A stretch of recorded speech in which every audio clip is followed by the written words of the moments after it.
Bon, juste avant de commencer le cours, en principe, la semaine, c'est le L2 qui font le présentiel ou là, c'est le master. L2. Le L2, ça veut dire ils doivent récupérer la semaine à l'Eid. C'est comme ça. Exact. Oui. Ça veut dire qu'il nous reste 3 semaines. Donc, c'est juste pour confirmer. Voilà. On a déjà donc défini donc c'est quoi un système embarqué, embedded system in English, la première séance. Mais quand même, on va refaire la définition, peut-être donner des exemples pour clarifier un petit peu donc l'idée. Alors, donc il y a pas mal donc de définitions donc, données par plusieurs auteurs. Je vous cite des deux définitions les plus utilisées. An embedded system is a combination of computer hardware and software and perhaps additional parts, either mechanical or electronic, designed to perform a dedicated function. Donc, on va expliquer c'est quoi donc cette définition. Bon, système embarqué, c'est une combinaison, donc mélange donc de logiciels et de matériel. Donc, en général, tu as une carte électronique qui est programmable. Et sur cette carte électronique, vous avez un code en langage C ou là en Java ou n'importe quel développeur avec n'importe quel langage qui tourne sur cette carte électronique. En général, cette carte électronique, elle ne fait pas partie donc d'un laptop ou bien d'un PC ou bien d'un serveur. Elle fait partie d'un autre environnement. Donc, on a appelé ici perhaps additional part. Alors, ce qu'on a appelé additional part, c'est l'environnement qui va héberger en quelque sorte le calculateur embarqué. Parce que ce qu'on dit système embarqué, il y a donc un calculateur, ça veut dire une CPU, plus un programme qui tourne sur cette CPU. Donc, c'est en quelque sorte la première ligne jusqu'ici. Donc, la CPU plus le programme qui tourne sur ce processeur ou bien sur ce microcontrôleur. Alors, en général, il n'est pas hébergé. Donc, il y a un environnement qui va héberger donc, ce calculateur. C'est différent du laptop, c'est différent du PC, c'est différent du serveur. C'est en général un système qui est soit de nature mécanique, ou bien électronique, ou bien biologique, ou bien les deux, ou tous les trois, et ainsi de suite. Alors, le tout, ça veut dire le système ou l'environnement qui héberge le calculateur, plus le calculateur et le programme, le tout, on va l'appeler système embarqué. Pour être clair, peut-être que, bon, il y a un dernier mot ici, designed to perform a dedicated function. Ça veut dire que le tout, le calculateur, le programme, c'est-à-dire la CPU, le programme plus l'environnement hébergeant, le tout, c'est conçu pour exécuter une fonction dédiée. Je vais donner quelques exemples parce que ça, c'est aussi une différence par rapport à l'informatique générale. Parce que ce qui est commun entre l'informatique générale, c'est-à-dire le PC, le laptop, le serveur et l'informatique embarquée, vous avez le calculateur et le programme, mais à part ça, il n'y a que des différences. Donc, première différence, c'est que ce calculateur n'est pas hébergé dans un autre environnement, par exemple, soit une voiture, soit donc un bateau, un avion. Par exemple, une imprimante, je peux la considérer comme un système embarqué parce que à l'intérieur de l'imprimante, donc il y a un petit processeur qui va recevoir les commandes, ça veut dire les fichiers imprimés, et qui va donc lancer donc les mécanismes correspondants pour imprimer donc le document en question. Alors, les routeurs, les modems, les démodulateurs, les smart TV, les LED, même les téléviseurs LED, en plus donc des appareils mobiles, ça veut dire les tablettes, les smartphones, les montres et ainsi de suite. Alors, tout ça, on rentre dans le cadre de l'informatique embarquée. Et dans ces environnements, par exemple, si tu vas par exemple examiner donc, soit une machine à laver ou par exemple un micro-ondes. Alors, en principe, donc, il y a l'environnement qui héberge le calculateur qui est soit la machine à laver ou bien micro-ondes.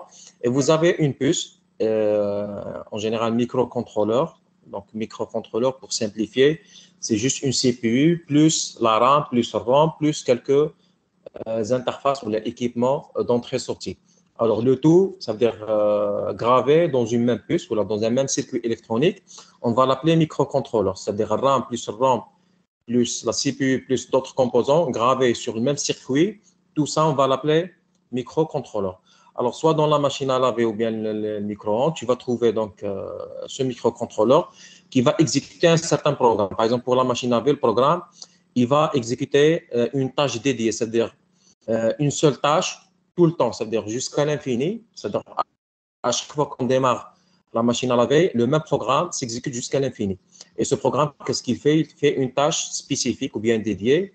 On ne peut pas la changer de temps en temps ou bien c'est-à-dire il est dès le départ conçu pour exécuter la même tâche jusqu'à ou bien les mêmes tâches parce que parfois le processeur embarqué exécute deux ou trois tâches ou bien un ensemble pas forcément une seule tâche mais plusieurs tâches, mais il va les exécuter jusqu'à l'infini. Par exemple, pour la machine à laver, la tâche c'est clair, c'est laver les vêtements, faire le rinçage, faire l'essorage, c'est-à-dire les trois tâches, elles vont se répéter jusqu'à l'infini. Et on ne peut pas donc les modifier, ça veut dire c'est pas comme par exemple les PC ou bien les serveurs, ça veut dire qu'on peut à tout moment, par exemple, télécharger un logiciel, l'installer et l'exécuter à tout moment. Donc ça, c'est pas faisable dans l'informatique embarquée. Ça veut dire le même programme ou bien les mêmes tâches s'exécutent jusqu'à l'infini. Maintenant, si on veut changer ces tâches, vous êtes obligé de flasher donc la mémoire morte donc du système et remplacer donc l'ancien code, l'ancien programme par un nouveau programme. Et ça, c'est ce qu'on fait donc, dans les cartes électroniques programmes, c'est-à-dire Arduino, bien Raspberry Pi ou autres. En général, si on veut changer le programme, il faut faire un flash à zéro, ça veut dire arrêter la machine ou bien le système embarqué et flasher à zéro donc, donc la carte électronique pour qu'elle exécute le deuxième programme et maintenant jusqu'à l'infini. C'est-à-dire le deuxième programme, tant qu'il y a le courant électrique, tant que il est donc, c'est-à-dire, il y a de la tension électrique, il exécute un nouveau programme jusqu'à l'infini. Maintenant, si on veut changer de programme, vous êtes obligé donc d'arrêter donc la machine et refaire le flash du programme. Et ça, c'est l'unique façon pour changer le programme. Donc, c'est pas comme dans l'informatique générale, c'est-à-dire que tu peux installer à tout moment et lancer à tout moment n'importe quel programme. Donc, ça, c'est la raison pour laquelle on dit designed to perform dedicated function. Ça veut dire que une fois donc le système est opérationnel, il exécute le même programme jusqu'à l'infini. C'est-à-dire quand il est mis sous tension, il exécute le même programme. Donc c'est pas la peine, on n'a pas d'autre option pour qu'il exécute un deuxième programme, comme dans l'informatique générale. Deuxième définition, un calculateur, le système embarqué, c'est un calculateur autonome faisant partie d'un système plus large. Et donc, on revient toujours à cette histoire que le calculateur fait partie d'un environnement, ce qu'on appelle hosting environment, ou bien l'environnement hébergeant, qui est soit de nature électrique, mécanique. Par exemple, pour l'imprimante, c'est donc un environnement donc mécanique et électrique en même temps. Un autre exemple, vous savez que pour certains patients, des humains qui ont donc un problème cardiaque, surtout le rythme cardiaque s'il n'est pas normal. En principe, supposons le cœur il va battre en moyenne, c'est-à-dire il va faire par exemple 70 battements par minute. Pour certaines personnes malades, il va faire soit moins ou soit en général plus. C'est ce qu'on appelle tachycardie, il fait plus. Et le problème dans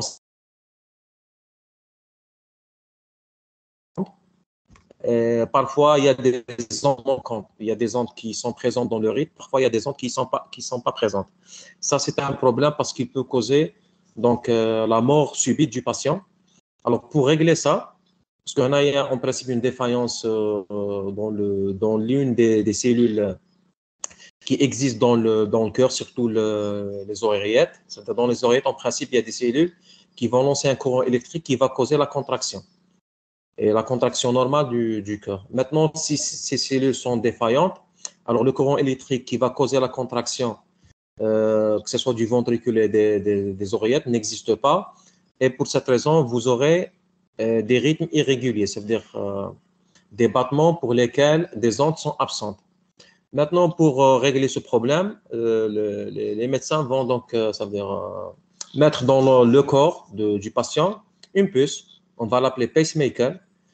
Alors maintenant, le pacemaker, c'est le calculateur embarqué qui contient un logiciel qui va, par exemple, lancer ou bien ça veut dire, émettre un courant électrique, c'est-à-dire une tension électrique, avec le même rythme, ça veut dire normal du cœur, ça veut dire il va émettre cette tension ou bien ce courant 70 fois par exemple par seconde pour garantir un rythme normal.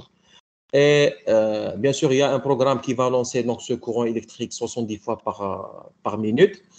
Et ce calculateur sera donc hébergé, ça veut dire en quelque sorte, il sera installé dans le corps humain en général, soit dans les épaules ou là dans la partie haute de la poitrine. Et il y aura bien sûr des fils électriques qui vont envoyer ce courant électrique jusqu'au, par exemple, ventricule gauche et ventricule droit.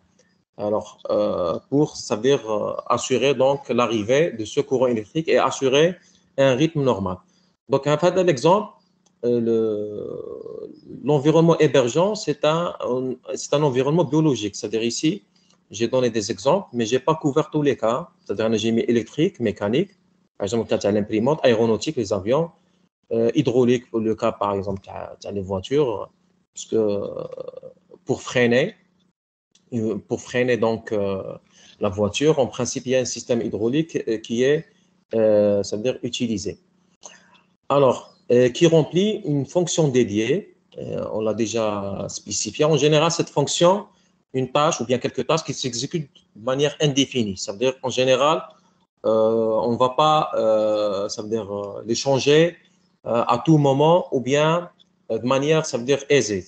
Ça veut dire, il faut flasher pour les changer.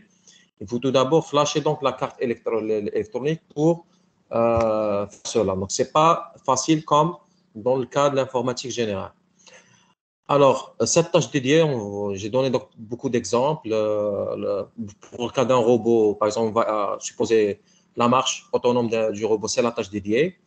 Pour le modem, c'est télécommunication, ça veut dire moduler, démoduler les signaux donc, envoyés par les équipements, et ainsi de suite. Pour, par exemple, le console de jeu, donc, ce sera donc tout simplement l'exécution donc, des algorithmes d'infographie, ça veut dire toutes les transformations géométriques, et ainsi de suite. Alors, d'autres caractéristiques du système embarqué, on l'a déjà cité, mais ce n'est pas grave de les refaire. En général, ce calculateur, il possède ça veut dire, des ressources limitées. C'est-à-dire on n'a pas beaucoup de RAM. En général, elle est limitée, 1 giga de RAM, parfois moins. Rarement, on aura plus. Donc, une ressource limitée en termes de RAM ou bien mémoire flash, c'est-à-dire la mémoire permanente. En général aussi, on n'a pas beaucoup d'espace. La vitesse de la CPU en général est limitée pour ne pas causer la consommation rapide de la batterie. Aussi, donc, parfois même la taille du bus, c'est-à-dire le bus qui est utilisé pour échanger, donc, échanger les données, par exemple, soit entre la RAM et la CPU, ou bien entre la RAM et la CPU. En général, la taille du bus, elle est encore limitée. C'est-à-dire, en général, c'est-à-dire, je ne parle pas des exceptions, mais en général, elle est beaucoup plus limitée par rapport au bus, la taille du bus d'un PC, d'un processeur hébergé dans un PC ou un serveur. Alors, dans les PC, tu trouves en général 64 bits actuellement, mais la moyenne pour les systèmes embarqués, ça peut être 16 bits, ça peut être 8 bits, ça peut être 32 bits. Rarement, ça veut dire rarement, on va trouver donc 64 bits dans certains matériels embarqués. Alors ça, c'est concernant donc les ressources limitées. Il y a une dernière caractéristique, c'est que en général, ça fonctionne avec une batterie. Et pour cette raison, disons, le premier objectif à satisfaire dans les systèmes embarqués, presque tous les systèmes embarqués, c'est de ne pas gaspiller donc la mémoire et essayer donc d'optimiser le code de telle sorte qu'il ne consomme pas rapidement donc non seulement le code, mais aussi même la CPU. on va parler de peut-être l'architecture risque.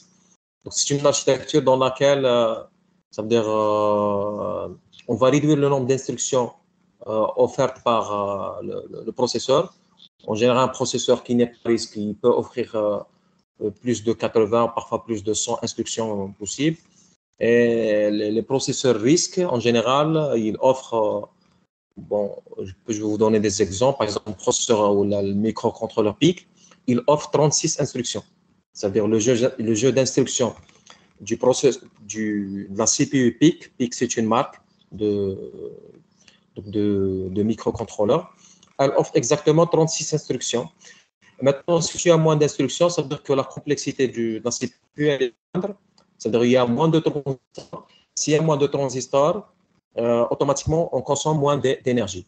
Et parfois, on optimise aussi le code pour ne pas gaspiller donc, rapidement donc, la tension électrique donc, offerte ou bien résiduelle. Alors, une autre caractéristique, c'est que on n'a pas les mêmes périphériques d'entrée-sortie, c'est-à-dire par rapport à l'informatique générale. Dans l'informatique générale, tu as donc l'écran clavier et la souris. Ça, c'est les périphériques standards. On n'a pas ça dans l'informatique embarquée, dans Embedded System. Alors, dans Embedded System, soit tu as, par exemple, je prends l'exemple d'un modem, tu as que des voyants. Donc, les voyants vont représenter donc en quelque sorte le périphérique de sortie. C'est-à-dire on n'a pas l'écran, mais on a des voyants, un certain nombre de voyants, et chaque voyant possède une sémantique. Il y a un voyant qui va nous dire si la DSL est disponible ou non. S'il est allumé, ça veut dire qu'il y a un câble qui n'est pas coupé, qui va relier votre modem jusqu'au, par exemple, le réseau, par exemple, de l'Algérie Télécom, et ainsi de suite. C'est-à-dire qu'il n'y a pas de coupure. Maintenant, si le voyant n'est pas allumé, ça veut dire qu'il y a une coupure de câble. La perte torsadée, donc elle n'est pas donc remplie, il y a une coupure. Ça, donc, une façon pour informer l'utilisateur. Une autre, par exemple, un autre voyant pour le voyant, par exemple, de l'Internet, s'il est allumé, c'est-à-dire que tu as payé donc le crédit. Et pour cette raison, donc, l'Internet est disponible dans votre modem. Maintenant, si tu n'as pas payé, par exemple, le voyant sera éteint de l'Internet. Et entre-temps, par exemple, la DSL est toujours allumée. C'est-à-dire, le câble, il est présent, il n'y a pas de coupure. Tu n'as pas payé, par exemple, l'abonnement. Pour cette raison, le deuxième voyant, il est éteint. Donc, ce qui fait qu'on n'a pas donc toujours les mêmes, on n'a pas d'écran en général pour communiquer avec l'utilisateur. En général, tu as des boutons pour les entrées. On n'a pas le clavier, mais on a un certain nombre de boutons. Je ne dis pas pour tous les systèmes embarqués, mais pour une bonne partie. Il y a des boutons spécifiques pour envoyer les données ou bien communiquer donc, les données au système embarqué. Et tu peux avoir quelques voyants pour informer l'utilisateur de l'état de. Et bien sûr, tu peux avoir d'autres interfaces d'entrée-sortie. Par exemple, dans le modem, toujours, tu as des RJ45 pour qu'on puisse communiquer avec, par exemple, des pages HTML, c'est-à-dire avec le site qui est déjà embarqué dans le modem. On peut configurer donc le modem avec, bien sûr, le RJ45 qui représente un autre cas d'interface d'entrée-sortie disponible dans le système embarqué. Mais ça, c'est juste pour vous dire qu'en général, les périphériques d'entrée-sortie qui sont disponibles dans l'informatique générale, c'est-à-dire le PC, ne sont pas toujours disponibles dans les systèmes embarqués. On aura d'autres c'est-à-dire moyens de communication qui sont parfois non conviviaux, c'est-à-dire qui ne sont pas ça veut dire faciles à manipuler et à utiliser par les utilisateurs. Hein. Par exemple, je prends RJ45 pour qu'on puisse communiquer avec un modem. En principe, tu dois être, ça veut dire, un bon connaisseur de toute la configuration donc, du réseau pour qu'on puisse communiquer avec ou bien configurer donc, le modem de manière correcte. Une autre caractéristique qui n'est pas disponible ici, c'est que dans l'informatique embarquée, en général, par exemple, ce qu'on dit informatique embarquée, ça veut dire les cartes électroniques embarquées. On va donner beaucoup d'exemples sur ça. C'est-à-dire des broches qui sont programmables avec le langage C ou le langage peu importe le langage, Java, C, par exemple, sur Raspberry Pi, tu peux utiliser donc Python, C, Java pour programmer. Dans l'Arduino, tu as uniquement le C pour programmer ces broches. Donc, ces broches, tout simplement, on peut envoyer du courant électrique sur ces broches ou bien recevoir du courant électrique à partir de ces broches. Donc, on peut les configurer soit en entrée ou bien en sortie. Ça veut dire ils vont servir soit pour, par exemple, commander un moteur, envoyer donc 5 volts à un moteur pour le faire tourner. Dans ce cas-là, il est commandé ou la configuré en sortie, la broche. Ou bien, si toujours la même broche, elle est reliée avec une LED, et je vais envoyer 5 volts pour allumer la LED, il faut tout d'abord maintenant la configurer en sortie et envoyer 5 volts. Donc ça, tout ça, on va le faire avec le C, long AC. Et tu peux faire la configuration en entrée pour lire de l'information. Il faut tout d'abord le configurer en entrée et ensuite exécuter donc la fonction en C qui va lire l'information à partir du broche. Donc ça, ce n'est pas disponible dans les processeurs d'informatique générale. C'est-à-dire dans un processeur d'informatique générale, tu n'as pas des broches qui sont programmables soit en entrée ou bien en sortie. On n'a pas ça. Donc, qu'est-ce qu'on peut faire avec un processeur normal? C'est, en général, on peut faire n'importe quelle tâche sauf les tâches de bas niveau, c'est-à-dire les tâches pour lesquelles il faut envoyer 5 volts ou bien recevoir 5 volts ou bien 0 volts à partir d'une broche. Ça, c'est pas faisable dans l'informatique générale. Une dernière remarque, c'est que la majorité des processeurs, bien CPU, parce que ça couvre le microcontrôleur et le processeur, que l'on trouve ça veut dire sur le terrain, représentent, c'est-à-dire ils sont invisibles, c'est-à-dire ils vont représenter l'informatique embarquée. C'est-à-dire la majorité écrasante, 95% des processeurs ou bien des microcontrôleurs sont embarqués. C'est-à-dire que l'on trouve dans la réalité ou bien sur le terrain. Il n'y a que 5% qui sont visibles c'est-à-dire pour nous, par exemple, les humains de façon générale. Hein. C'est-à-dire pour un utilisateur qui n'est pas connaisseur du domaine, il ne voit, c'est-à-dire pour lui, les processeurs qui existent, c'est uniquement les processeurs des PC, des serveurs, des laptops. Et ces processeurs ne couvrent que 5%. La majorité des processeurs existants, c'est-à-dire 95%, ne sont pas visibles pour un simple utilisateur. Par exemple, un simple utilisateur ne sait pas que, par exemple, une imprimante contient une CPU embarquée, un microcontrôleur embarqué. Donc, maintenant, cette CPU fait partie des 95% processeurs non visibles. Bien sûr, pourquoi donc on s'intéresse bien donc à l'informatique embarquée? Parce que de façon générale, si tu vas prendre les véhicules maintenant actuels, par exemple, tu vas prendre un véhicule de type ou de la marque Volkswagen ou bien Mercedes, tu vas trouver entre 30 jusqu'à 100 calculateurs, c'est-à-dire jusqu'à 100 microcontrôleurs ou bien processeurs, c'est-à-dire embarqués, disponibles dans un véhicule. Chaque processeur va exécuter quelques tâches bien déterminées jusqu'à l'infini. On va par exemple donner des exemples. Par exemple, si on va prendre un véhicule, par exemple, moderne, tu vas réserver des processeurs pour la réduction des émissions, surtout pour les pays européens. Donc, ils sont, ça veut dire, méticuleux pour, disons, la pollution. Et ils veulent, par exemple, des voitures qui ne vont pas émettre beaucoup de CO2 et beaucoup de monoxyde de carbone parce que c'est nocif, que ce soit pour l'environnement ou bien même pour la santé de l'humain. Alors maintenant, il y a des processeurs qui ont la charge donc juste de réduire la quantité du CO2 et du CO, monoxyde de carbone, émis par un véhicule. Donc il y a un processeur qui ne fait que ça. Il y a un autre processeur qui fait que juste l'ABS, Anti-Lock Braking System, c'est-à-dire éviter que le véhicule dérape lorsqu'on freine de manière brusque.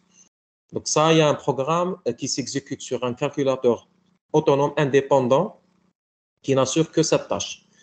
Contrôle des airbags, injection électronique, régulation de vitesse, contrôle automatique des vitres, des portes et ainsi de suite. Maintenant, la gestion des données multimédia, ça veut dire la vidéo, l'audio et ainsi de suite. Tout ça, donc on va réserver donc des CPU pour ça. Par contre, pour les avions, en général, tu vas trouver plus de 100. Pour les Airbus, en général, tu vas trouver des processeurs, pas juste les microcontrôleurs, mais aussi des processeurs. Je parle des Airbus qui ont au moins deux marques. Hein. Il essaie de mélanger deux marques au moins. Ça veut dire Motorola plus Intel. Pourquoi il mélange deux marques? Pour réduire la probabilité de panne. Parce que si tu achètes, ça veut dire tous les processeurs, toutes les cartes du même constructeur, en général, les mêmes pannes peuvent se répéter de manière simultanée pour toutes les cartes ou tous les processeurs. Et ceci peut causer donc un problème sérieux pour l'avion. Maintenant, si on mélange de marques, la probabilité que deux processeurs différents, c'est-à-dire appartenant à deux marques différentes, tombent en même temps, elle est plus petite que la probabilité que deux processeurs de la même marque tombent toujours dans le même instant. Alors, dans les avions, bien sûr, le nombre de tâches se complique beaucoup plus par rapport aux véhicules. Et pour cette raison, tu vas avoir plus de 100 processeurs par avion. Maintenant, les motivations, pourquoi ça veut dire il y a beaucoup donc ça veut dire d'axes de recherche, beaucoup de travaux de recherche sur l'informatique embarquée, beaucoup de programmes embarqués et beaucoup donc ça veut dire d'importance donnée à l'informatique embarquée. Alors première motivation qui attire les programmeurs ou bien de façon générale les experts en informatique vers surtout l'informatique embarquée, c'est surtout le prix. Ça veut dire les gens s'investissent beaucoup plus dans l'informatique embarquée parce que le prix donc d'acheter donc une carte électronique est beaucoup plus réduit par rapport au prix d'acheter par exemple donc un laptop ou bien un PC ou bien un serveur. C'est-à-dire il est plus facile donc de s'investir et d'avoir des connaissances, ça veut dire plus larges sur l'informatique embarquée si on peut, ça veut dire acquérir du matériel et l'apprendre de manière, ça veut dire plus ou moins autonome. Alors par exemple pour Arduino, la carte Arduino, donc c'est une carte qui contient beaucoup de composants. Parmi ces composants, tu as le microcontrôleur. Hein, et dans le constructeur, c'est ATML. C'est une maison donc plus ou moins connue. Et le nom donc du processeur en quelque sorte, c'est AVR. Donc c'est AVR. Le nom du processeur ou du cœur fabriqué par ATML et qui est installé dans l'Arduino, c'est AVR.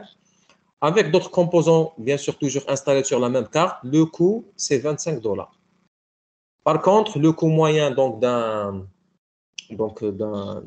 PC normal ou bien de base, c'est au moins $100. Hein, c'est au moins $100. Alors, pour cette raison, donc il y a une grande motivation à apporter à ce genre de matériel. Bien sûr, plus on sophistique les capacités du microcontrôleur ou bien du processeur embarqué, plus le coût va augmenter. Par exemple, pour PIC, c'est donc un autre type de microcontrôleur. Donc, vous avez l'AVR, c'est un type de microcontrôleur. Le PIC, c'est un autre type de microcontrôleur. Par exemple, qui est par exemple, installé dans cette carte, chip kit. Le coût, c'est $30. Maintenant, donc ça, c'est en quelque sorte, ça, c'est un prix assez ancien, $35. Actuellement, c'est pas. Parce qu'en 2018, c'était pour Raspberry Pi, le coût de la Raspberry Pi, c'était donc environ 60 euros. Hein, 60 euros pour dire 65 peut-être dollars ou les plus. Hein. Donc ça, c'est un prix assez ancien. Tous les prix sont assez anciens parce qu'on est en 2022 avec l'inflation. Ça veut dire il faut multiplier donc les prix avec un certain facteur. Hein. Alors, vous avez Intel qui possède aussi sa propre carte. Donc ici, pour Raspberry Pi, c'est connu. Le processeur, il est de type ARM. C'est une société assez connue qui fabrique des processeurs plus ou moins adaptés pour l'informatique. Ça veut dire plus adaptés à l'informatique embarquée parce qu'ils consomment moins d'énergie. Donc l'ARM, c'est connu par rapport à tout le monde. il consomme moins d'énergie par rapport presque à tous les processeurs et les microcontrôleurs que l'on trouve dans le marché. Intel fabrique aussi sa propre carte appelée Edison. Et le processeur, c'est Atom. Le coût, c'est 70. C'est toujours des anciens prix, hein, c'est-à-dire 2016-2017. Hein. Ça, c'est les prix 2016-2017. Ce n'est pas les prix actuels. Beagleboard de TI, notre société. Toujours le processeur de base de cette carte, c'est ARM. Toujours, il consomme moins d'énergie par rapport à d'autres. Le coût, c'est 95. Pourquoi il augmente? Parce que tout simplement aussi, même les processeurs ARM possèdent donc des capacités, bien sûr. Vous avez des processeurs ARM à 32 bits, des processeurs ARM à 64 bits. C'est sûr que 64 bits est plus cher que... Donc, c'est-à-dire 64 bits, c'est la taille du bus de données. Parce que dans le processeur, il y a donc trois bus données, bus donc d'adressage et donc le bus d'instruction. Alors, lorsqu'on dit processeur 32, 64, ici, on parle surtout du bus de données. Alors, plus le bus de données augmente, plus le prix augmente aussi. Et bien sûr, vous avez une autre carte appelée Parallella, toujours à base d'ARM. Et maintenant, le coût, c'est presque 100 parce que plus on augmente les capacités du processeur ou bien microcontrôleur, plus le prix va augmenter. Jusqu'à maintenant, il y a des questions? Avant de continuer? Pas de questions? Donc, je continue. Maintenant, on parle des caractéristiques, de façon générale, d'un logiciel embarqué. Et un exemple particulier de logiciel embarqué, c'est le système d'exploitation embarqué. C'est-à-dire ici, ce qu'on va citer comme caractéristiques, elles sont valables aussi pour le système d'exploitation embarqué. Donc, Android, c'est un seul système embarqué. C'est un système embarqué, système d'exploitation embarqué parmi plusieurs. Dans la pratique, vous avez plusieurs systèmes d'exploitation embarqués. Alors, juste une petite remarque. Ici, il y a des cartes qui fonctionnent, des cartes électroniques, c'est-à-dire des systèmes embarqués qui fonctionnent avec un système d'exploitation. Par exemple, Raspberry Pi, le système d'exploitation qui fait tourner Raspberry Pi, c'est tout simplement Debian. Debian, c'est une version donc ou bien une distribution de Linux. L'Arduino, c'est une carte qui fonctionne sans système d'exploitation. Ça veut dire ici, tu peux faire pour Raspberry Pi, tu peux faire des applications sophistiquées. Vous voyez maintenant pourquoi le prix, c'est... parce que même en 2018-2019, le prix du Arduino, c'était toujours 25 à 30 $. Et le prix donc, du Raspberry Pi, une certaine version, je pense 3, modèle 3, c'est entre 75 et 70 $. Pourquoi le prix, c'est le double? Parce que ici, tu as un système d'exploitation, c'est Debian, avec lequel tu peux faire des programmes sophistiqués. Par exemple, traitement d'image, traitement de la vidéo, traitement d'audio, et ainsi de suite. Par contre, tu ne peux pas faire ça. Tu ne peux pas faire le traitement de vidéo, ou bien d'image, ou bien par exemple, du langage naturel. Tu ne peux pas le faire sur Arduino parce que tout simplement, il n'y a pas de système d'exploitation qui va supporter un compilateur sophistiqué du langage C++ ou la Java ou Python ou autre. Et en plus de ça, les ressources sont limitées pour Arduino. Tu as 2 kilooctets de RAM et aussi quelques 32 kilooctets pour la mémoire flash, c'est-à-dire votre programme ne peut pas dépasser 32 kilooctets. Et la RAM ne dépasse pas 2 kilooctets. Pour cette raison, les applications sont limitées sur Arduino. Tu ne peux pas faire grand-chose. En général, la plus petite application peut dépasser des mégas et par conséquent, on ne peut pas l'installer sur Arduino. Ça, c'est la première raison. Deuxième raison, c'est qu'il n'y a pas de système d'exploitation. Par contre, dans pas mal de cartes, on trouvera des systèmes d'exploitation embarqués. Pour l'exemple de Raspberry Pi, vous avez Debian. Pour les smartphones ou la majorité des smartphones, vous avez donc par exemple l'Android. Pour d'autres matériels embarqués, vous avez FreeTOS. FreeTOS, c'est un autre système d'exploitation embarqué. Donc ça, c'est 3 exemples de systèmes d'exploitation embarqués qu'on trouve sur terrain. Alors, ces systèmes où il y a de façon générale logiciel embarqué doit ça veut dire, offrir un certain nombre de critères ou bien d'attributs pour qu'ils soient aptes à être utilisés dans la pratique. Alors, premier critère, ce qu'on appelle fiabilité en anglais, c'est reliability. Donc, fiabilité ou bien reliability, c'est tout simplement la capacité du système embarqué, ça veut dire logiciel, matériel plus l'environnement qui les héberge, à fonctionner sans erreur ou bien sans panne pour une certaine période donnée et sous des conditions normales. Ça veut dire, je suppose que par exemple, c'est pas notre système fonctionne sous des conditions normales. Par exemple, notre système doit traiter des requêtes et les requêtes arrivent avec un certain débit. Par exemple, chaque seconde, je peux traiter 10 requêtes. Donc, dans ce cadre-là, dans ces conditions-là, si le nombre de requêtes ne dépasse pas 10 par seconde, est-ce que maintenant mon logiciel va tomber en panne ou bien va produire des résultats erronés? Si la réponse est oui, il n'est pas fiable.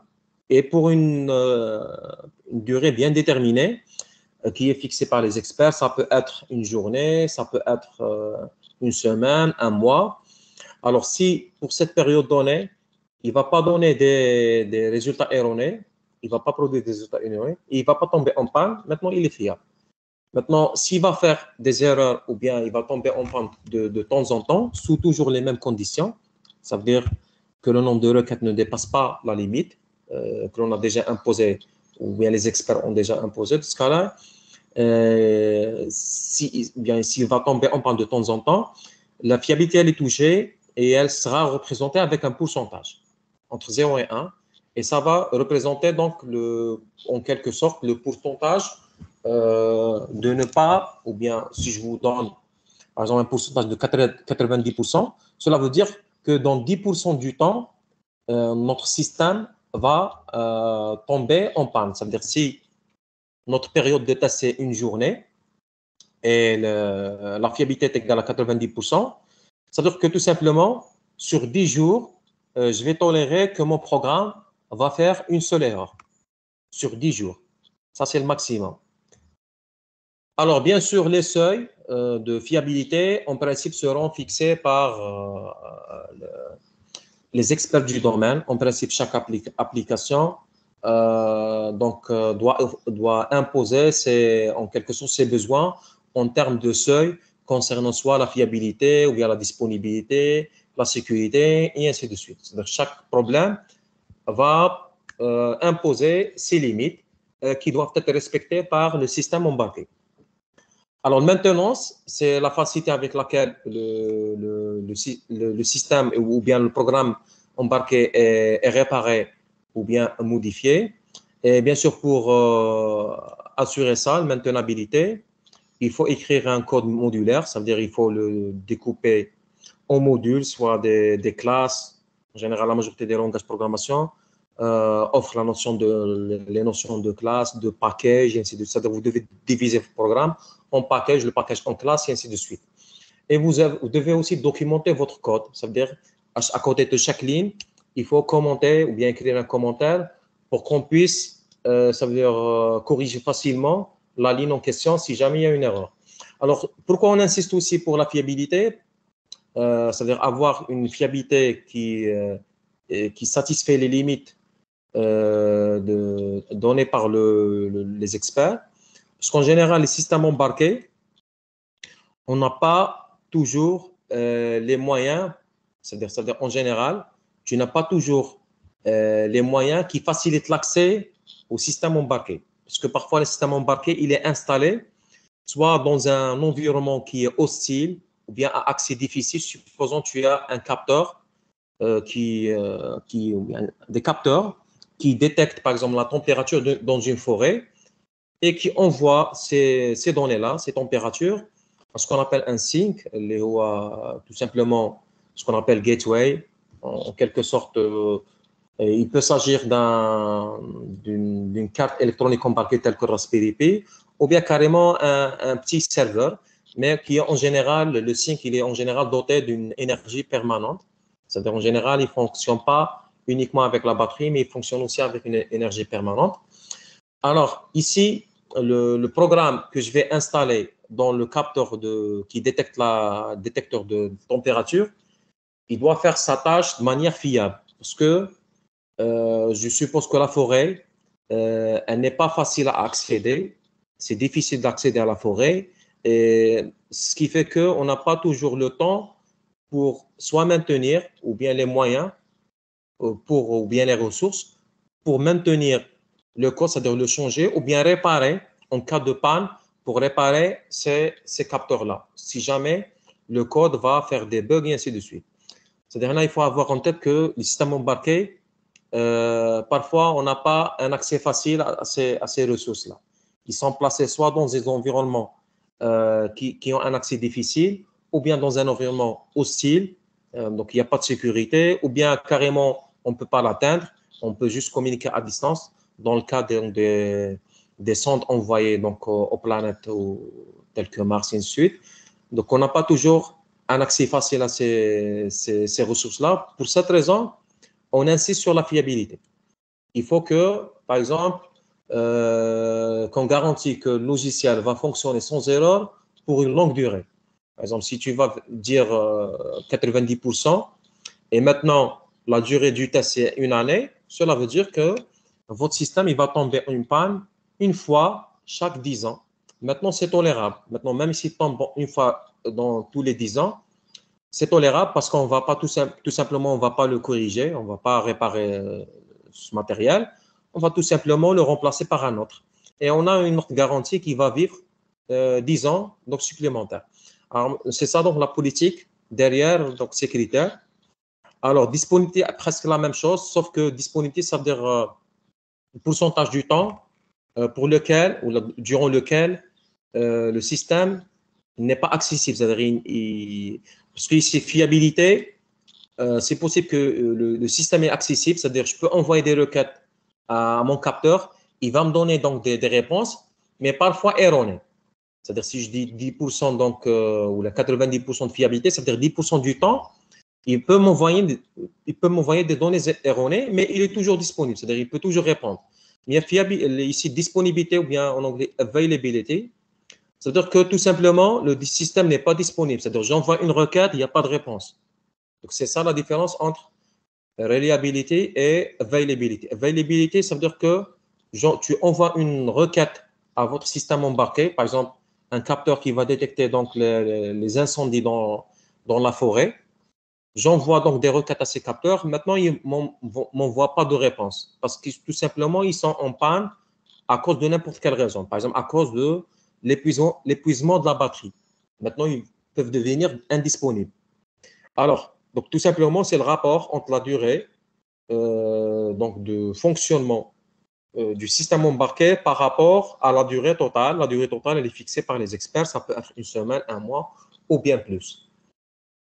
Sécurité, en général aussi, il faut sécuriser les échanges entre le système embarqué et ce qu'on a appelé le sync, ça veut dire le PC ou bien la carte, par exemple Raspberry Pi, qui va collecter toute, je vais toujours donner l'exemple de la forêt. Tu as une grande forêt dans laquelle on a installé beaucoup de capteurs qui vont envoyer donc les températures de manière périodique, c'est-à-dire chaque 1 heure, ils vont envoyer les températures. Maintenant, la Raspberry Pi qui est, ça veut dire située par exemple dans le bord de la forêt, ça veut dire dans la frontière de la forêt, et qui est connectée avec le réseau, par exemple filaire.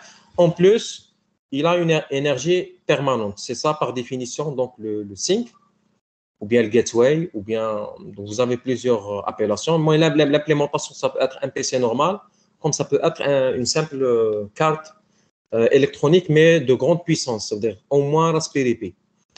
Alors, il faut que cet échange entre cette carte et l'ensemble des capteurs soit sécurisé.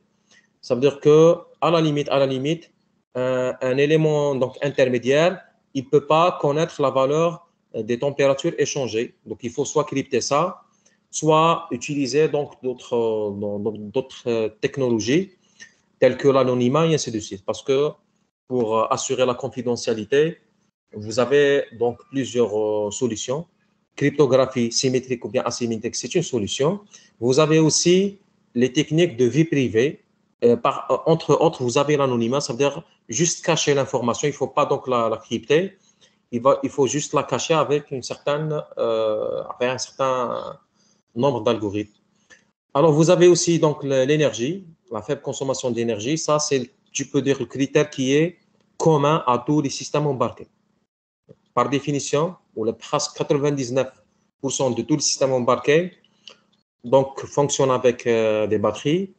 Et maintenant, il faut optimiser non seulement le code, optimiser aussi le matériel, ça veut dire bien choisir la marque de votre CPU ou de votre microcontrôleur ou bien le processeur pour qu'on puisse réduire la consommation de l'énergie. Alors, un autre critère toujours du système embarqué de façon générale, c'est des contraintes sur la dimension et les contraintes sur le poids. Alors, pour tous les appareils qui sont portables avec la main, il faut avoir ces deux critères. Critère dimension, donc il ne faut pas qu'il dépasse, par exemple, c'est pas pour un smartphone, il ne doit pas dépasser, par exemple, 8 pouces en diagonale, par exemple, pour qu'il puisse être portable de manière aisée. Et bien sûr, il ne doit pas dépasser, donc, par exemple, 0,5 kg, bon, j'ai déjà exagéré. Par exemple, 200 grammes, il ne doit pas dépasser 200 grammes pour qu'il puisse être porté de manière à l'aise.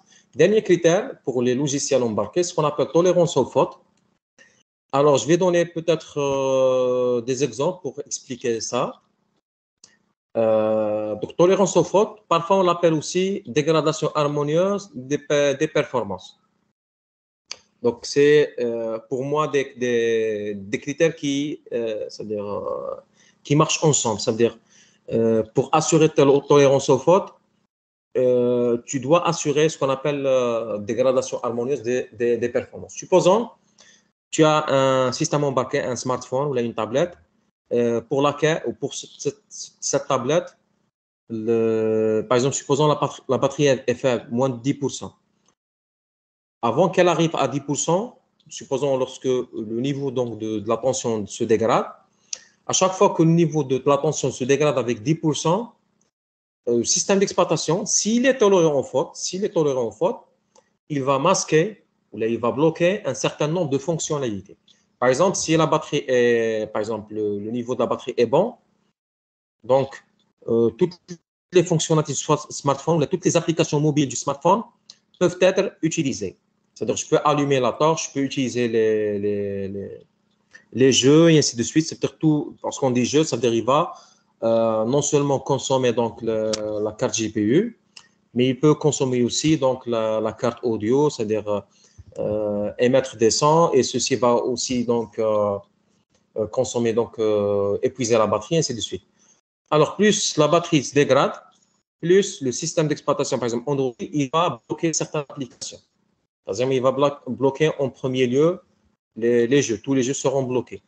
Alors, si aussi on aura une autre ça veut dire dégradation en termes de la batterie, il va bloquer un autre bloc il va bloquer un autre groupe d'applications mobiles. À la fin, par exemple, si la batterie est vraiment faible, par exemple 10% bien moins, il va laisser uniquement l'application de téléphonie. Ça veut dire que l'utilisateur peut juste faire un appel téléphonique, lancer un appel téléphonique ou bien couper un appel téléphonique. Même les SMS seront, par exemple, bloqués. Donc, ça, c'est ce qu'on appelle dégradation donc, harmonieuse des données. On peut aussi faire un autre exemple. Donc, ça, c'est concernant dégradation harmonieuse des données en fonction donc, de la batterie. Mais tu peux avoir aussi donc, dégradation harmonieuse des données en fonction de ce qu'on appelle débit des requêtes. Request throughput, ça veut dire, vous avez par exemple un programme, et, toujours par exemple embarqué, par exemple, qui tourne sur Raspberry Pi, et ce programme va recevoir des requêtes. Parce que la carte Raspberry Pi contient donc une carte Wi-Fi, et ce qui fait qu'elle peut recevoir des requêtes du monde extérieur, par exemple du réseau. Alors, si le nombre de requêtes va atteindre le maximum, c'est-à-dire le pic qui est toléré par notre logiciel, supposons qu'il va tolérer 1000 requêtes par seconde, dans ce cas-là, le système d'exploitation, par exemple Debian, qui va gérer le Raspberry Pi, il va bloquer l'utilisation des restes du reste des applications. Ça veut dire que l'utilisateur, il ne peut pas lancer les autres applications du Debian si notre programme fonctionne dans le pic. C'est-à-dire tout le reste des applications seront bloquées parce que maintenant on est dans le pic. Maintenant, si le débit des requêtes se dégrade, c'est 50% bien moins, dans ce cas-là, le système d'exploitation il va autoriser donc l'utilisation de d'autres applications.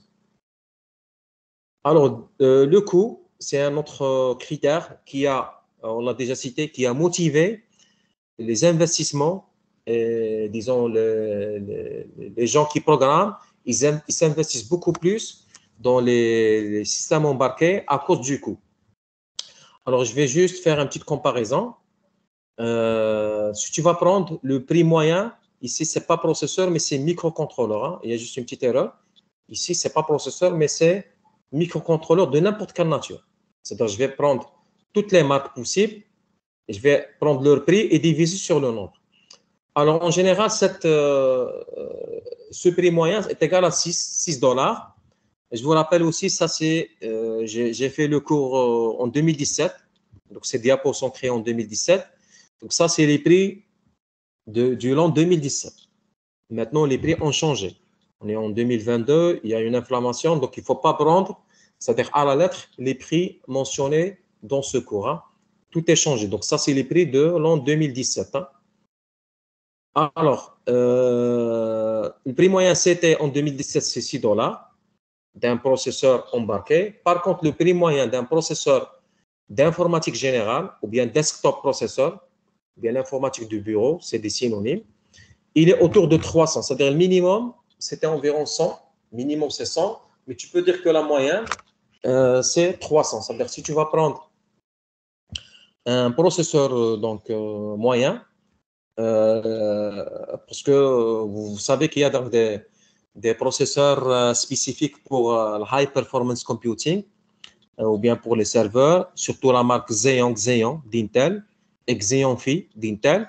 Donc ça, c'est des processeurs qui sont assez chers. Par contre, il y a des processeurs qui ont un faible prix, tels que l'Atom. Les processeurs Atom toujours d'Intel. Hein. Je prends juste l'exemple d'Intel. Donc l'Atom, c'est les prix les plus faibles et le Xeon Phi, c'est les prix les plus forts. On va prendre du moyen, tu vas trouver environ 300. Donc, vous voyez maintenant, ceci va c'est-à-dire encourager les gens à acheter des cartes embarquées et de s'investir dans la programmation dans ces cartes. Alors maintenant, le dernier critère que peut-être on va le voir sur les logiciels embarqués et même les systèmes d'exploitation embarqués, c'est real time, le temps réel ou bien réactivité. Alors, un système embarqué, on parle beaucoup plus sur le logiciel embarqué. De façon générale, on va cibler le système embarqué, mais lorsqu'on dit temps réel, on cible beaucoup plus le logiciel. C'est-à-dire le logiciel il doit être temps réel. Alors, s'il va respecter deux conditions, c'est-à-dire il est un système d'exploitation, plutôt un système ou un logiciel, il est temps réel, non seulement il doit c'est-à-dire offrir des résultats corrects. Supposons j'ai programmé un code qui calcule le PGCD, le plus grand commun diviseur de deux entiers. Et supposons que j'essaye de le rendre temps réel. Donc ici, pour que ce programme soit correct, il faut vérifier deux conditions. La correction fonctionnelle ou bien la correction logique, il faut que, par exemple, l'output, le résultat, soit réellement un plus grand commun diviseur des deux entrées. Ça, c'est la première condition. C'est-à-dire qu'il faut qu'il soit correct d'un point de vue fonctionnel. Il doit, par exemple, diviser le premier input, il doit aussi diviser le deuxième input. Ça, c'est correction fonctionnelle. Maintenant, deuxième correction, c'est correction temporelle. Il faut que ce résultat-là, par exemple, supposons j'ai introduit, par exemple, c'est pas, par exemple, 12 et 18. Alors, dans les deux cas, le PGCD en principe plus grand commun, donc diviseur c'est 6. Donc, si j'ai produit 6, maintenant, si le 6 est produit avant un délai qui est associé à la tâche, dans ce cas-là, la correction temporelle, elle est vérifiée. Maintenant, si je produis le 6, mais après le délai, supposons mon délai, c'est 5 secondes. Par exemple, je vais vous donner l'exemple toujours d'Android. Par exemple, on a dit que pour le composant broadcast receiver, il ne faut pas que on receive, la fonction on receive, il ne faut pas qu'elle dépasse 10 secondes. Si elle dépasse 10 secondes, Android peut tuer le composant lui-même. Et si l'application contient un seul composant, c'est-à-dire que toute l'application, elle est tuée. Alors ça, c'est ce qu'on appelle une contrainte temporelle quantitative, c'est-à-dire vous avez une condition sur le temps et qui est quantitative, c'est-à-dire elle est numérique, elle n'est pas, elle n'est pas qualitative. Je ne dis pas que l'application X ou le programme X, il doit se terminer avant que l'application Y se termine. Donc ça, c'est une contrainte qualitative. Alors pour temps réel, on parle de contrainte quantitative. Donc on ne parle pas de contrainte qualitative. C'est-à-dire qu'il faut se fixer pour chaque tâche le délai maximal que doit, ça veut dire supporter donc notre programme. Alors par exemple pour Broadcast Receiver, le délai c'est 10 secondes. Alors maintenant, à chaque fois qu'on change le problème, on va changer le délai. Donc ici, le système d'exploitation, plutôt le système logiciel, il est temps réel. S'il est correct d'un point de vue fonctionnel, il ne produit pas donc des résultats erronés. Et s'il est correct d'un point de vue temporel, c'est-à-dire si le temps nécessaire pour produire le résultat, il est toujours inférieur ou égal au deadline imposé à cette tâche ou bien à cette problématique. Bien sûr, on va distinguer hard real time et soft real time. La différence entre les deux, c'est simple. Je vais commencer avec le hard real time. Le hard real time, ça veut dire que si le logiciel, par exemple, s'il viole le délai. Par exemple, on va donner l'exemple de l'ABS, le système de freinage ABS, Anti-Lock Braking System. Il vous offre un deadline qui est égal à 1 sur 16 secondes pour, ça veut dire pour le programme. C'est-à-dire qu'à chaque fois que, par exemple, le conducteur appuie sur les pédales et maintenant le programme de l'ABS il est lancé, il doit ça veut dire fournir un résultat avant 1 sur 16 secondes. Ça veut dire si j'approxime ça avec 100 millisecondes, dans ce cas-là, le programme ABS il va terminer son travail avant 100 millisecondes en comptant à partir de l'appui sur les pédales. Alors, s'il va c'est-à-dire terminer son exécution après 200 millisecondes, par exemple, dans ce cas-là, il a violé la contrainte. Alors, s'il viole la contrainte dans le hard real time, ce sera une catastrophe. Dans un système embarqué qualifié comme étant hard real time, la violation de la contrainte temporelle est équivalente ou bien est synonyme d'une catastrophe. Ça peut être un accident, ça peut être des dégâts donc matériels, ça peut être des dégâts humains, et ainsi de suite. Donc ça, c'est ce qu'on essaie d'éviter dans le système de transport. C'est-à-dire tous les systèmes de transport dans lesquels il y a des applications informatiques temps réel, ce sont des applications hard real time ou bien temps réel dur. Parce que tout simplement, à chaque violation, il y a un risque de catastrophe qui sera traduit en dégâts humains ou bien dégâts matériels. Deuxième exemple, hard real time. Alors, le contrôle d'airbag, c'est-à-dire le contrôleur d'airbag, le logiciel qui fait le contrôle d'airbag, en principe, il doit gonfler les airbags suite à un événement. L'événement, en principe, ce sera le choc. En principe, dans la voiture, il y a un capteur de choc qui va envoyer un courant électrique, par exemple 5 volts, à notre carte électronique, supposons Raspberry Pi. Une fois la carte électronique reçoit 5 volts dans un pin bien déterminé, par exemple le pin 3, dans le pin 3, on trouve qu'il y a 5 volts. Dans ce cas-là, on va lancer le programme qui va gonfler les airbags. Alors, en principe, il doit gonfler les airbags en moins de 150 millisecondes. S'il va gonfler les airbags après 150 millisecondes, dans ce cas-là, il y a une catastrophe. C'est-à-dire il y aura des dégâts humains. Alors, donc, ça, c'est les deux premiers exemples hard. Troisième, il est soft. Troisième exemple, il est soft.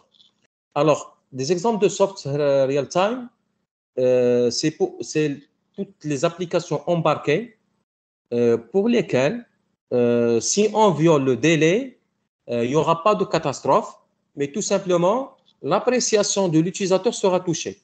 Ça veut dire l'utilisateur final de l'application, par exemple, embarquée, il ne sera pas content avec le même degré. Ça veut dire plus, supposons si je viole la contrainte une seule fois, par exemple, l'utilisateur sera content avec un degré qui est égal à 95%. Si je viole la contrainte deux fois, il sera content avec 90%. Si je viole la même contrainte 3 fois, il sera content avec, par exemple, 85% et ainsi de suite. Au-delà d'un certain délai, je peux dire que, par exemple, moins de 50%, l'utilisateur sera, c'est-à-dire carrément, il sera mécontent. Il peut, par exemple, arrêter ou bien ne pas acheter donc l'application. S'il va, par exemple, supposons qu'il utilise juste une version bêta, il essaie d'évaluer l'application. Dans ce cas-là, il sera pas content, il ne va pas l'acheter. Mais sinon, il n'y aura pas de catastrophe, c'est-à-dire matérielle ou bien humaine. C'est juste il y a une mauvaise appréciation vis-à-vis l'utilisateur final. Alors, et ceci, donc cette désappréciation sera, va augmenter en fonction du nombre de violations. Plus on viole les contraintes, plus disons le désaccord de l'utilisateur sera plus intense.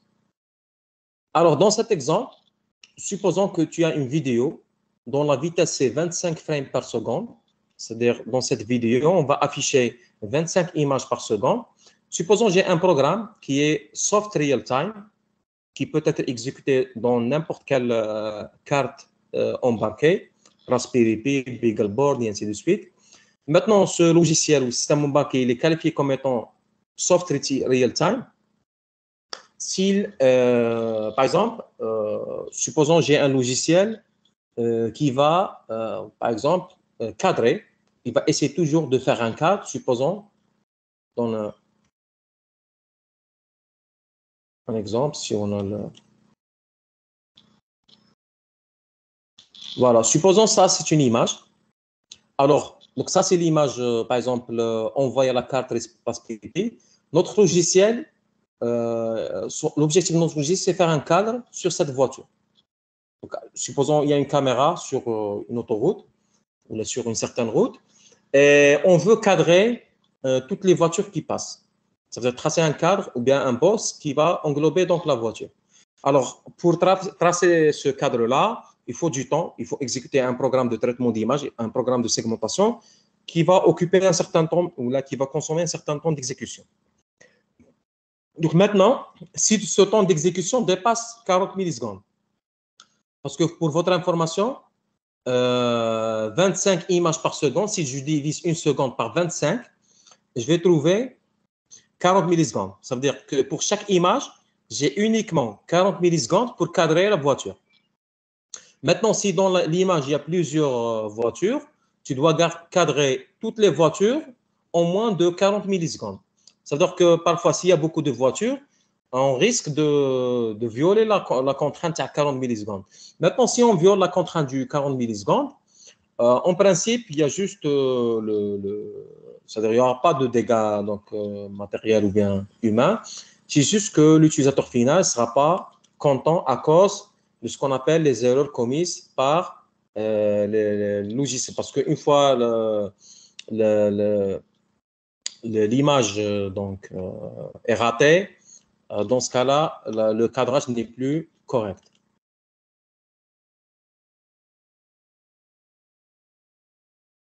Donc, on a déjà expliqué ça. Donc, pour soft et hard real time.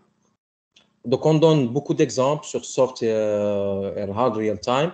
Tous les systèmes de transport dans lesquels on a un logiciel embarqué, ce sont hard real time.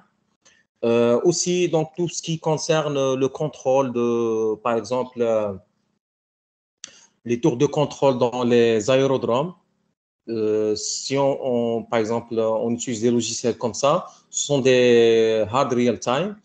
Le contrôle de centrales nucléaires, c'est des hard real time et ainsi de suite. Pour soft real time, tout ce qui concerne le traitement de la vidéo, c'est-à-dire sur PC ou bien sur carte électronique embarquée, tout ce qui concerne donc traitement de vidéo, traitement d'audio, tout ça, on va ça veut dire traitement de données multimédia de façon générale, on va le mettre dans le cadre de soft real time, ça veut dire que juste la perception de l'utilisateur, elle est un petit peu touchée. Tu peux aussi dire que toutes les applications mobiles des téléphones ce sont des soft real-time. Si on a, c'est-à-dire si jamais vous avez des applications real-time sur Android, c'est sûr que ce sont des applications soft real-time, parce que déjà Android, il ne supporte pas real-time. Donc Android, le kernel, le noyau d'Android, qui est le noyau de Linux, il n'est pas conçu pour respecter real-time. Real-time, c'est-à-dire qu'il faut faire tout le nécessaire c'est-à-dire dans le module du scheduling, dans le noyau, et donc il y a un module du scheduling des tâches ou bien des processus. Il faut que ce module fait le scheduling à base de priorité. Et dans le kernel Linux, on ne peut pas respecter un temps d'exécution déterministe pour les programmes. C'est-à-dire que si jamais tu as par exemple 3 programmes P1, P2, P3, dans un système d'exploitation temps réel, il faut que le temps d'exécution du programme P1 soit toujours le même, presque le même. C'est-à-dire qu'il y a juste une légère différence qui n'est pas, c'est-à-dire perçue par disons, les experts du problème. Si ce temps d'exécution est toujours le même ou bien variable avec un petit donc, décalage qui n'est pas, c'est-à-dire significatif pour les experts du domaine, dans ce cas-là, c'est un système d'exploitation en temps réel. Parce qu'il a imposé tout le nécessaire, ou bien il a imposé donc tous les mécanismes nécessaires pour garantir un temps d'exécution constant ou bien déterministe pour les programmes. Maintenant, avec Android, on ne peut pas garantir un temps d'exécution déterministe pour les programmes. Le temps d'exécution des programmes, il est toujours variable. Il peut dépasser carrément donc, les deadlines imposés par les problèmes. Donc ça, c'est l'architecture générale d'un système embarqué. Au milieu, vous avez la CPU. Ça veut dire, vous avez aussi, donc à part la CPU, vous avez donc les capteurs et les actionneurs. C'est-à-dire, en quelque sorte, les périphériques d'entrée et sortie qui vont remplacer en quelque sorte la souris, l'écran et le clavier. Dans le monde d'informatique générale, les actionneurs et les capteurs sont en pratique le clavier, l'écran, la souris. Par contre, dans l'informatique embarquée, donc ces périphériques standards sont remplacés par des capteurs et des actionneurs. Alors, en plus de ça, tu peux avoir d'autres composants auxiliaires. Par exemple, tu peux avoir en plus de la CPU, tu peux avoir d'autres calculateurs qui sont spécifiques à des tâches bien déterminées. Par exemple, si dans un modem, tu peux avoir deux CPU, une CPU normale et une autre CPU qui est spécialisée juste dans ce qu'on appelle la modulation, la démodulation des signaux. Parce que pour envoyer un paquet, par exemple, IP sur un modem, donc la couche physique, en principe, elle doit moduler donc, la chaîne binaire, la chaîne des 1 et des 0. Donc, c'est 1 et des 0, c'est-à-dire le signal qui est originalement numérique, c'est-à-dire purement rectangulaire. Il faut le convertir en un signal analogique avec ce qu'on appelle modulation. Et dans la récession, il faut faire l'inverse. Pour cette raison, on prévoit donc un matériel spécifique pour faire cela, qui est plus rapide que la CPU normale. C'est-à-dire si tu as juste un processeur, par exemple i3, qui fait sa tâche, mais de manière plus lourde, tu peux concevoir un autre processeur ou une autre CPU, ou bien un autre microcontrôleur qui fait la même tâche, mais dans un délai plus petit, ou là, dans un temps plus ou moins acceptable. Et bien sûr, vous avez donc des ports d'entrée et de sortie pour communiquer avec le monde extérieur. Ça peut être les ports standards tels que, par exemple, RJ45, la carte Wi-Fi, la carte Bluetooth, et ainsi de suite. Comme tu peux avoir des ports ou bien des pins qui vont recevoir soit 5 volts, 0 volts pour être transférés vers les actionneurs ou bien pour recevoir ces tensions électriques à partir des capteurs. C'est-à-dire ici, pour les ports, tu peux avoir les ports standards, c'est-à-dire les RJ45, les cartes audio, et ainsi de suite, comme tu peux avoir des ports non standards qui sont juste spécifiques aux cartes électroniques embarquées.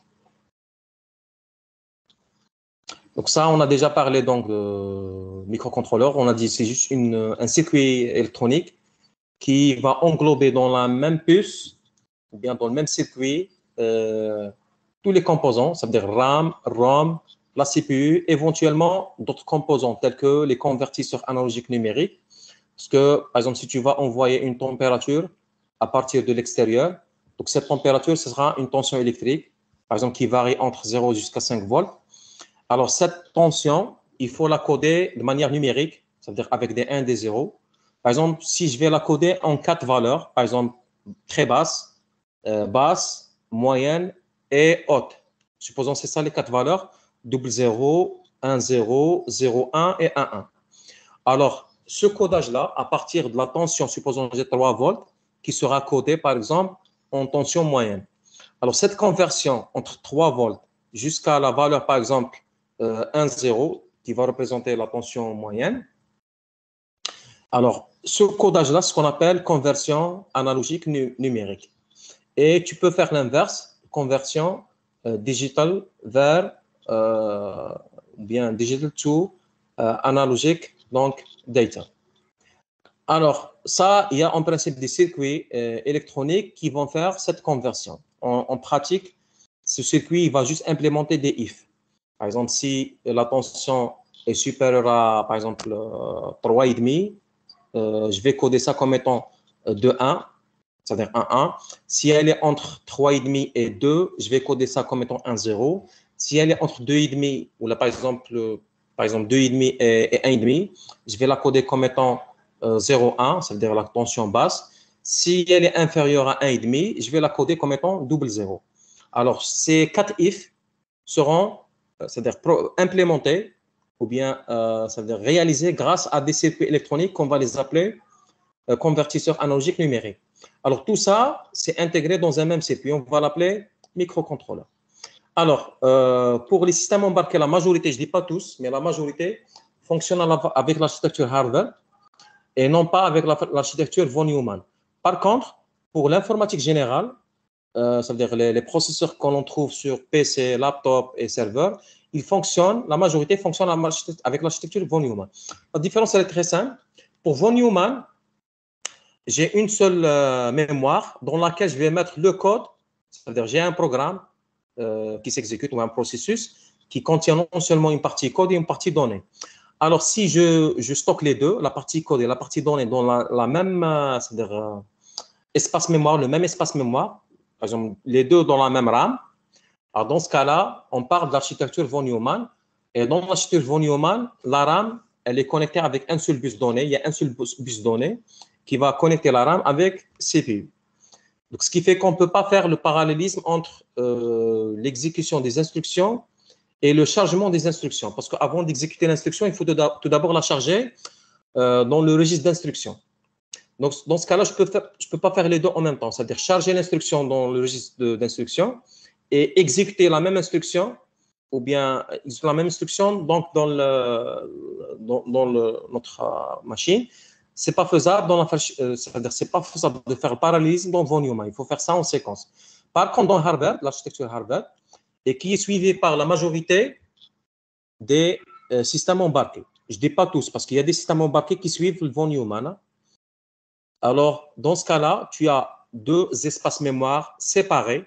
Par exemple, une mémoire flash pour le code et une autre mémoire RAM pour les données. Alors, maintenant, les données seront stockées dans la RAM et le code sera stocké, par exemple, dans la mémoire flash, dans l'EPROM ou bien dans le ROM, n'importe quel type de mémoire réservée pour le code. Et automatiquement, tu as deux bus. Un bus qui va connecter la mémoire flash avec CPU et un deuxième bus données qui va connecter la RAM avec CPU toujours. Cela veut dire que puisque tu as deux bus différents, tu peux faire le parallélisme. Tu peux charger l'instruction en même temps exécuter une autre instruction. Ou bien, par exemple, exécuter l'instruction actuelle et charger la prochaine instruction en même instant. C'est-à-dire, dans l'instant T, je vais exécuter l'instruction actuelle en la chargeant avec le bus de données, par exemple, qui qu'on va l'utiliser avec le deuxième espace mémoire. Et en même temps, on va charger donc l'instruction suivante à partir de la mémoire flash. Donc ça renforce le parallélisme et en particulier, ça va renforcer aussi le temps d'exécution. Et ça, von Neumann, c'est préféré pour les systèmes temps réel. Parce que pour le système temps réel, si tu veux respecter les deadlines, tu dois accélérer un petit peu le temps d'exécution de votre programme. Comment on peut l'accélérer? En assurant le parallélisme entre les instructions. C'est-à-dire, si je peux exécuter deux instructions parallèles, et c'est le cas pour l'architecture de von Neumann, tu peux faire ce qu'on appelle fetch, l'étape de fetch, et l'étape d'exécution de l'instruction elle-même. On peut le faire en même temps avec un système de pipeline. Cela veut dire que tu peux réduire le temps d'exécution de vos programmes. Par conséquent, tu peux satisfaire les deadlines et maintenant, tu respectes soit hard real time ou bien soft real time. Avec le von Neumann, c'est pas toujours, on n'a pas toujours la possibilité de respecter donc les contraintes parce que déjà l'architecture matérielle n'assure pas donc ce genre de. Maintenant, un dernier point et on va clôturer donc on va terminer le cours. Alors vous avez aussi deux types de processeurs. Vous avez les processeurs qui respectent l'architecture ou bien le paradigme et le modèle CISC. Et il y a des processeurs qui respectent le modèle RISC. Alors, RISC veut dire Reduced Instruction Set Computer et CISC veut dire Complex Instruction Set Computer. La différence, c'est quoi? Donc, CISC, c'est adopté par la majorité des processeurs dans le monde de l'informatique embarquée. En général, Intel, la majorité des processeurs Intel suivent l'architecture CISC, sauf l'Atom qui respecte l'architecture RISC. Par contre, dans l'informatique embarquée, la majorité des processeurs et même des microcontrôleurs respectent le paradigme RISC et ne respectent pas CISC. Donc, c'est quoi l'avantage du RISC par rapport au CISC? Alors, pour RISC, ici, pour RISC, qu'est-ce qu'on encourage? Un nombre réduit d'instructions. Je l'ai déjà dit, en général, tu vas prendre un processeur PIC, le nombre d'instructions, c'est 36. Si tu vas prendre un processeur moyen de la technologie ou bien le paradigme CISC, tu vas trouver plus de 100. Alors, si tu fais moins d'instructions dans RISC et plus d'instructions dans CISC, cela veut dire que, tout simplement, la complexité elle-même du processeur sera réduite dans le CISC. Parce que dans le processeur, il y a dans l'unité de commande, il y a une partie qui fait le décodage des instructions. Si tu n'as pas beaucoup d'instructions, la partie qui va décoder les instructions sera moins complexe. C'est-à-dire qu'on va faire moins de transistors. Si on va mettre moins de transistors, ça veut dire qu'on va consommer moins d'énergie. Alors, pour cette raison, RISC, il consomme moins d'énergie par rapport au CISC. Alors, CISC, on encourage beaucoup d'instructions qui sont très complexes et qui consomment, c'est-à-dire que chaque instruction va consommer plusieurs cycles machines pour qu'elle termine son exécution. Par contre, ici, dans le RISC, chaque instruction va consommer un seul cycle machine pour terminer son exécution. Et ici, l'avantage, c'est quoi? C'est qu'en général, si tu as une instruction complexe, en général, votre code sera plus court. C'est-à-dire que tu vas faire, par exemple, 4 lignes pour programmer une tâche avec CISC. Par contre, tu vas faire, par exemple, 20 lignes pour programmer la même tâche avec RISC. C'est-à-dire que le code dans CISC sera plus court que le code fait en RISC. Par contre, CISC, il consomme beaucoup d'énergie parce que tout simplement, le processeur il était complexe. Pour décoder, par exemple, sans instruction, tu dois mettre un nombre assez élevé de transistors. Par conséquent, tu vas consommer beaucoup d'énergie. Ça, c'est des exemples de processeurs qui suivent l'architecture CISC. Et ça, c'est des exemples de processeurs qui suivent l'architecture RISC. Alors, on s'arrête ici.